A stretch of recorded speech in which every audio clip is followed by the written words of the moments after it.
Hi everyone, Chris Stanley here from my porch in Canfield. This week marks a grim anniversary for my friends who were in Lehman Company during the war in Iraq 15 years ago.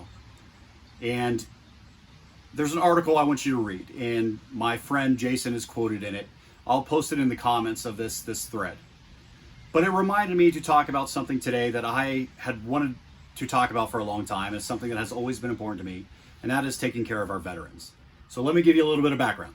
I come from a family with extensive military service. My grandpa retired from the Air Force after 20 years, and going to Dayton and the Air Force Museum and seeing the air shows were a regular part of my childhood. Uncles in the Navy, uncle in the Air Force, cousins on both sides, Army Rangers, cousin a Marine. My brother Brian was in the Marine Corps, served in Afghanistan and Iraq after being in Ohio State's marching band, by the way. My mother was not happy with that decision, but it worked out okay for him. And you know, grandparents, World War II, on and on and on, all the way down the line through the Revolutionary War. I'm kind of like Lieutenant Dan's family in Forrest Gump. So taking care of our veterans is very important to me. I graduated high school in 1998.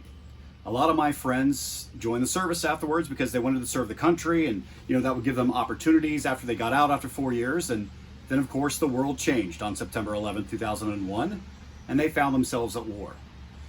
I had other friends who were either in college or had started careers, and after 9/11 they felt the call to serve. And so of course they joined, knowing full well that they would most likely find themselves at war. I've heard countless stories, I've read articles, and one of the most profound experiences I had about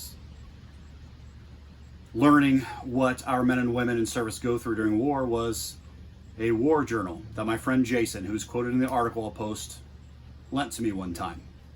And I was terrified to have this, and one of the greatest honors that anyone has ever said to me, as he handed me his journal that he had with him in Iraq, he said, "I trust you." And as I read it,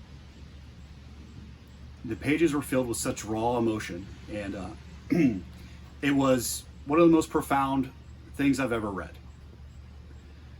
And so when we talk about supporting the veterans, what can we do? I think first and foremost, the most obvious answer is we can support our veterans with health insurance for them and their families.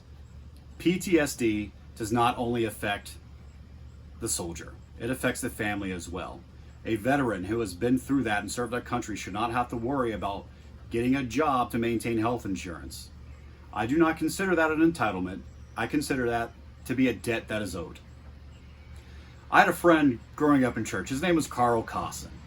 He was in World War II. He was in the Mountain Division. And I remember in '94, during the 50th anniversary of D-Day, there was a huge spread in the Columbus Dispatch and his papers. You know, it was all over the place. And I remember reading it. And he was quoted in that article saying when he got back and they just threw the soldiers back into society, he doesn't know how he didn't kill anybody when he came back. And that is still echoed today. I've had good friends tell me who are in Iraq, they can't believe they haven't snapped and killed somebody.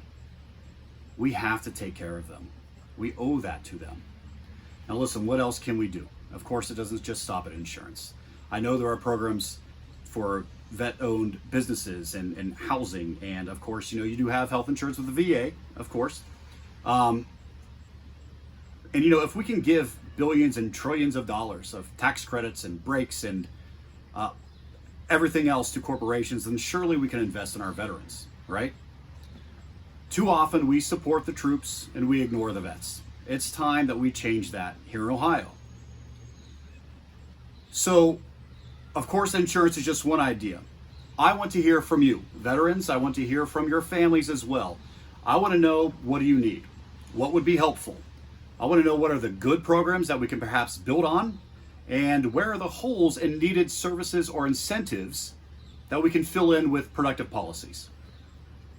So get at me, let me know in the comments, shoot me a message, shoot me a text message, give me a call. I want to know how I can help. I want to hear what you need, and then I'm going to see what I can do when I'm elected this November from the state perspective to see how we can help fill in those holes, how we can help provide those needed services. I'll end with this. One of my greatest regrets in life is that I never joined the service myself. And when I turned 40 in May, that possibility is out the window. And so maybe I can be of service by helping those who serve. And I want to dedicate my energies to doing just that. Let me know how I can help. Thank you, everyone. Have a good night.